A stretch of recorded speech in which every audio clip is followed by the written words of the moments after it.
The bloodiest war in American history is the American Civil War, and bloody it was, but righteous all the same. Following the American Civil War, the nation transitioned from the Jacksonian era into the Reconstruction era.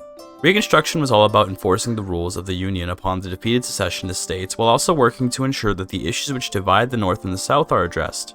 Chief among the concerns for the North was ensuring that the rights of freed slaves were respected, as lynchings by the KKK were only getting more common after the Civil War.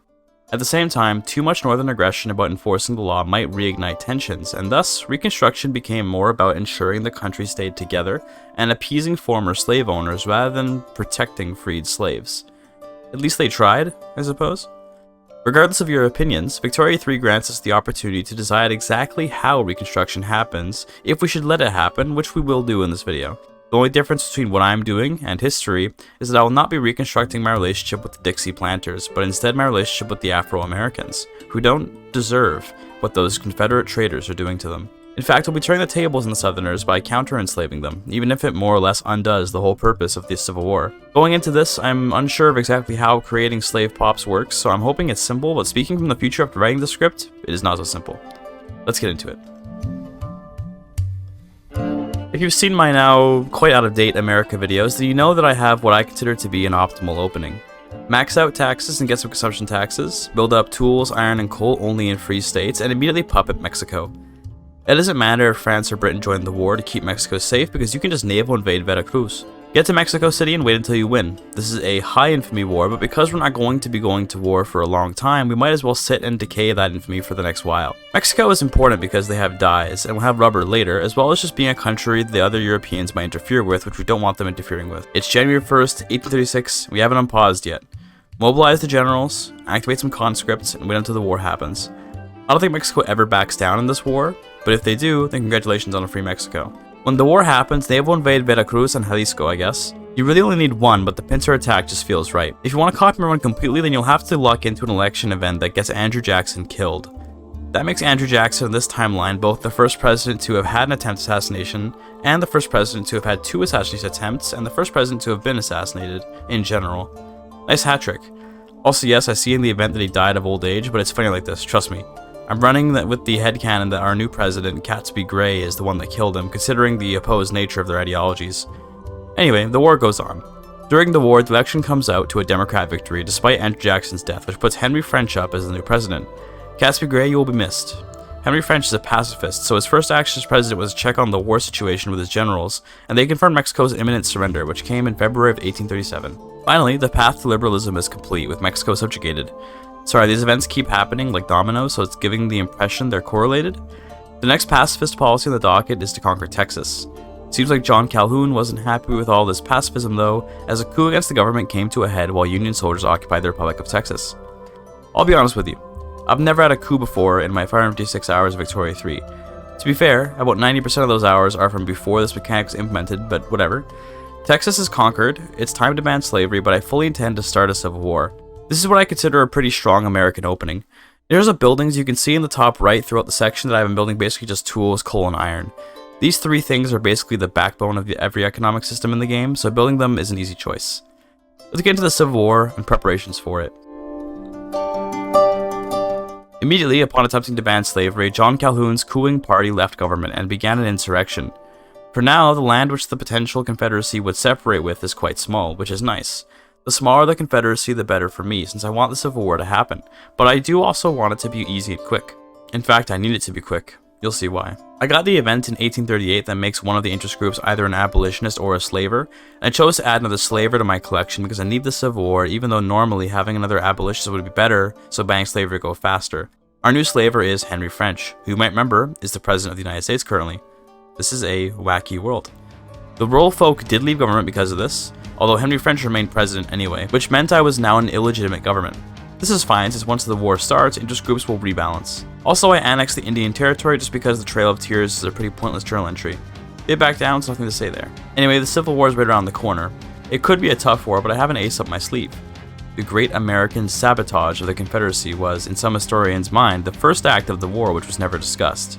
You see, as part of what was called a regular maintenance check of the Minutemen's weaponry, every state which showed signs of separating had all their artillery and rifles taken away. They were left with no firepower except their handguns, and this was all done without anyone knowing somehow. Stepping out of the RP, I changed the production methods for every barracks and conscription center in the Revolution's borders to the lowest options, which means my skirmish infantry and mobile artillery will rip them to shreds no matter how under-equipped or outmanned I am. To be fair, I'm pretty sure I could win in a one-on-one anyway, but why not make the Civil War as painless as possible? By disarming one side, I've saved both sides many lives. Although Henry French is now a slaver, he once was a pacifist, and clearly his peaceful tendencies motivated him to disarm this war, although you'd think he'd have disarmed the Union to support his slaver ideals. To each their own, I suppose. Once the South seceded, I mobilized the entire country and just put generals on every front, and then signed the Emancipation Proclamation. Next up is cultural exclusion so we can stop discriminating against Afro-Americans. In November of 1838, the Civil War broke out in earnest, and things immediately went in the Yankee direction. Neither side was ready for the war, to be honest, with Union soldiers running out of both guns and ammunition. But against the Confederacy's non-existent guns and non-existent ammunition, what weapons remained were enough. In less than a year, the Civil War ended. It was in September of 1839 that the Confederates surrendered, although they had no weapons to put down, and thus the Reconstruction Era began, which is a very important transitional period for America. In the wake of the Civil War, you get 4 new journal entries, one of which is just the journal that tells you you're in the Reconstruction Era, so 3 you can actually complete. One is about welcoming the Dixies back into the country, one is about the Wild West or something, and the other is about reconciliation with black people.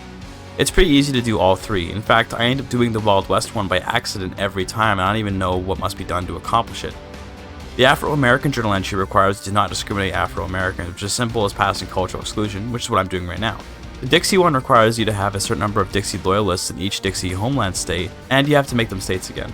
I maintain the presidential republic, although I thought out Parliament. Parliament is nice because you can change your prime minister more easily, but America needs a president, damn it. At every event I get about generating Dixie loyalists, I'm going to ensure I don't generate them, because I actually don't want to mend my relationship with the Dixies. I want to disown them. Only Yankees and Afro-Americans ought to be accepted in America, since traitors don't deserve a place in the United States. Perhaps you can see where I'm going. On April 13th of 1840, I got that event that puts an Afro-American as leader of one of the parties in the country. We've got Booker McCoy, the market liberal of the intelligentsia, which is pretty cool, although market liberal is a pretty bland ideology in the game. Shortly after, in November, cultural exclusion was passed just before the next election, completing the equality for all journal entry. My next step now, to ensure the Dixies are never tolerated again, is to re-implement intolerance, but not along racial lines. While the Reconstruction Era is on, our primary cultures remain Yankee and Dixie, but once it ends, we'll gain Afro-American and lose Dixie. I'm going to use the disapproval of cultural exclusion to pass ethnostate so that only primary cultures are accepted. In case you're curious what I'm building, by the way, I'm getting ready for railways, so it's all steel, iron, and motors right now. I want to get railways done so that once my construction sector really blows up, we'll have lots of infrastructure to work with. But on December 31st, 1841, I passed to ethnostate, becoming a truly racist America. For now, that means Dixies are accepted, but not for long. We'll have to wait 9 years for the journal entry to end though, so it'll be some time. My next step is to re-implement not just American slavery, but a whole new slave trade. It's going to trigger a civil war, but you know what? I'm not quite ready for it yet. Why should I rush passing slavery when I will need to wait for 9 more years before I can enslave Dixies anyway?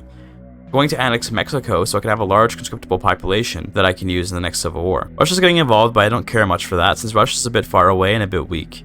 That war was uneventful, as most Mexican wars in a game with naval invasions like this tend to be. After the annexation, I had another election, and this time Charles Finney of the religious folk won, meaning I now had an abolitionist as president, despite looking to reinstate slavery. The world of politics is an insane one. In preparation for the upcoming war, I'm going to establish a sort of second weapons and munitions industry. Normally I wouldn't bother, but looking at how big the anti-slavery revolt would have been before, I don't want to lose this progress. I'm putting some munition plants in Texas and arms industries in Kansas and Zacatecas. I began the work on the slave trade bill and a civil war began brewing, although this one was smaller than the previous one, meaning the war should be even easier. The religious revolt did more than just try and maintain abolitionism though.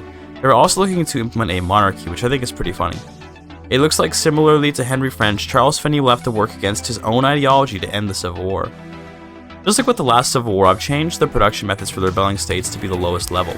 The numbers are looking quite strongly in my favor thanks to superior armaments my soldiers have. For anyone watching, if you ever have a Civil War, this strategy trivializes it so well, it's sorta crazy.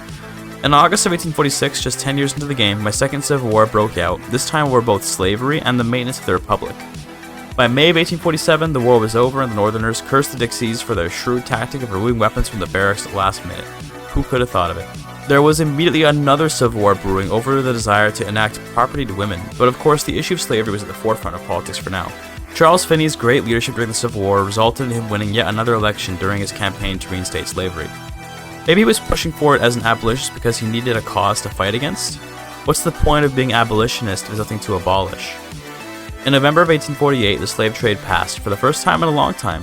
Fresh slaves from Africa are being ported in, and free slaves from before had irons clapped on them once more. There are only 34 months of Reconstruction left before everything changes. A new election came up with slavery's reenacted, and this time the Democrats won. That's the same party Andrew Jackson once ran, although this time led by the Southern planters, not the rural folk. The new president is Norborne Saunders, a jingoist, which is one of the most boring ideologies, sadly. My next goal for buildings is the basic goods. I want to make better lives for everyone once Reconstruction ends, so we can actually have loyalists for once. I've been heavily taxing all people for a long time now, and constant political upheavals haven't been kind to the people. I'm going to build up lots of corn and paper. The paper is so I can spend less on bureaucracy and universities, the savings from which will allow me to lower taxes. Finally, in September of 1851, Reconstruction came to an end, and this is where the journal entries we completed before will come to fruition. We lose Dixie as a culture, but gain Afro-American, meaning our ethnostate now is a nation for Northerners and African-Americans. No one else. Theoretically, I can invite Frederick Douglass apparently to come agitate my country, but I'm good. Slavery is here to stay. It's simply no longer an Afro-American issue. There's also Scott Dale, though, a royalist, an Afro-American royalist. Now that's an interesting idea. I'm not sure I'll do it, but it's there. I immediately went to check if any Dixies have been enslaved yet, and as of yet, no. There are currently no Dixie slaves, but we only just lost them as accepted culture, so let's give it some time. That was what I thought until I realized something pretty sad. Slave trade only allows you to buy slaves from decentralized countries. It does not allow you to enslave your own citizens. Crap. I can't enslave Dixies. Now it's just a weird situation where Afro-Americans and Northerners are working together to enslave non-American Africans? I guess we'd call them Afro-Africans? Based. Whatever, we'll keep going anyway.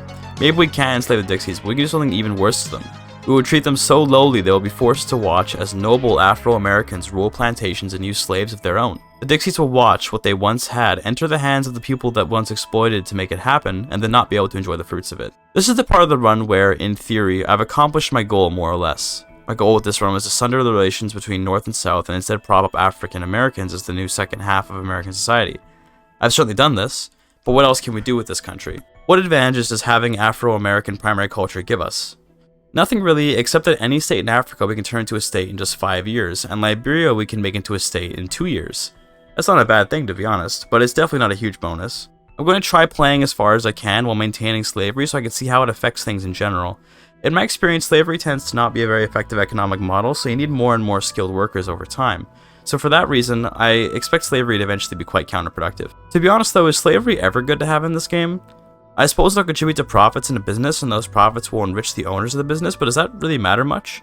You don't make huge amounts of taxes on the aristocrat income taxes, and it results in such a hit to literacy and standard of living to have slaves that I don't think it really is worth it. Scott Dale from earlier won the election of 1856, and thus we had our first black president, who also was a royalist. And that's an actually interesting ideology we can do something with. I decided to try passing monarchy in 1859 while other political factions are pushing for legacy slavery, but the anti-monarchical sentiment in the country was still too strong. America was not yet ready for a black king. I finished the Oregon Treaty in 1859 as well, and now America is complete, except Idaho, which still needs to be colonized. For his unhinged attempt at monarchy in America, Scott Dale sadly lost his seat as president to former President Charles Finney, who formed a coalition with the trade unions to win the vote. This means that, as part of their demands for joining Finney's coalition, America would have to enact some workers' protections. Will those protections apply to slaves? Well, of course not. They're not workers, they're property. I figured I'd do a little imperialism as well, and I invaded Sindh, followed by the Sikh Empire. Punjab is always a wonderful state to grab up for all its agricultural resources and massive population. After the wars in India, I did once again go for monarchy, this time with more loyalists due to my standard of living spiking. All the farms and clothes I'm building are starting to get my population the goods they need, and I'm making enough money to keep taxes much lower. Because my interest groups are more loyal, I can actually make progress on monarchism without a revolution popping up. You might be noticing that over time I've been skipping more and more time, and that's because of the nature of Victoria 3. This game is at its most interesting right at the opening when your first moves can radically alter things, but once you've crafted the law set you're looking for, you're done with all that. It then just becomes a game of building up a consumer economy or maybe doing some really boring wars to defeat your rivals. In October of 1867, America changed from the United States to the United Sovereign Archduchy, giving me a cool looking deep blue color. My new king is Robert Rantoul of the trade unions, who won some election before that I wasn't paying attention to. I think it would have been really funny if Charles Finney, the abolitionists, were king of this slave-oriented America, but oh well. I'm going to pass compulsory primary school and then invade Japan because I'm just looking for things to do. To be fair, making Japan a dominion is actually quite nice anyway, so it's not just out of pure boredom. In 1872, Susan B. Anthony appears as an agitator, and I of course immediately put her as the leader of the petite bourgeoisie. Although we are a backward slaver nation, women still ought to have rights, of course. I unfortunately haven't researched feminism yet, so I can't implement it. Oops, I'll get that researched then pass women's suffrage. I'm skipping forward in time a bunch because right now not much is going on. I'm building, I'm annexing Punjab, I got a new king, Hamilton Rantoul, and an authoritarian 8-year-old. He doesn't like his bedtime. I got a communist agitator named Ossian Dawson. I guess we'll be going communist in the future. I passed women's suffrage, then I passed graduated taxation and commercialized agriculture, and that was the most of the big legal reform of the American Archduchy. It's 1884, and this is America. An empire of great progress with meaningful tax brackets, workers' protections, compulsory primary school, liberal farming, and business ownership, all on the back of imported slaves from the tribes of Africa. All that's left now is to embrace Marx and put the means of production in the hands of the workers and their property. The slaves, I mean. I'm referring to the slaves. Well, I would have done it, but the radicalism of the revolt was a bit too much for me, and I'm way too lazy for the Civil War right now. You know how many barracks and Christian centers I'd have to change for this? In 1887, I completed the Rise of Socialism journal with Maxwell Oglesby of the Rural Folk, which I used to encourage other groups to become socialist. American political life only gets calmer as the country continues to prosper under their king, Hamilton. With 276 million GDP in 1889 and almost 15 points there in a living, I tried passing Council Republic again, but still, the people did not want to seize the means of production. I've time skipped to the turn of the century where Hamilton Rantoul has passed away to be replaced by yet another child king, Benjamin Rantoul. Rather than tolerate him, the people of America rose against him and reinstated the presidential republic. The United States are back, under the humanist Isaiah Prindle. Of course, Isaiah, although not a king, wanted king-like powers. For that reason, he immediately began the implementation of a single-party system where the Republicans would be the only party allowed. Isaiah Prindle wasn't intending to end American democracy, just guide it towards the only party that had the interests of the American people in mind. With the passing of the single-party state, Isaiah effectively became the new king in a way. Of course, some people would object to this new government, but they'll just have to be silenced, and so the next law, outlawed dissent, was put through the Senate. The law passed quickly, and in 1902, many around the world declared American democracy dead. Although with the monarchy, American democracy seemed to be waning, it was with these recent changes that everyone knew it was truly gone. The American experiment had failed and simply become another authoritarian regime not too far from its European origins, albeit with a different sort of monarch. The Republican Party became one of those if you can't beat them, join them sort of situations for most of the other politicians in the country, and so membership with the Republicans became quite open. Suddenly, the party included every interest group except the trade unions and the rural folk, creating a very confusingly oriented party. What united them, it seemed, was most likely capitalism. Thanks to that, the industrialists under Theodore Roosevelt, yes, that one, became the new head of the party. Isaiah, and his hubris, created his own downfall as he was ousted from power by the industrialists. Teddy Roosevelt, the reformer of America, took charge of the country with a coalition of many disparate peoples to lead. The first thing he did was feign insurrection to get himself separated from all these coalition members, scattering the Republican Party, and then he rejoined the party as the only member, with all the power to do whatever he wanted. What would he do with all that power? Pretty much nothing. The country is pretty much already quite strongly capitalized, and he doesn't want to put children back in factories because he himself has children that he'd rather see get educations. It was around this time that I realized I'd never be able to enslave Dixies, so I just decided to ban slavery. Finally in 1910. Yeah, it took America a bit longer this time, although if you count the first banning all that time back, then it was pretty quick.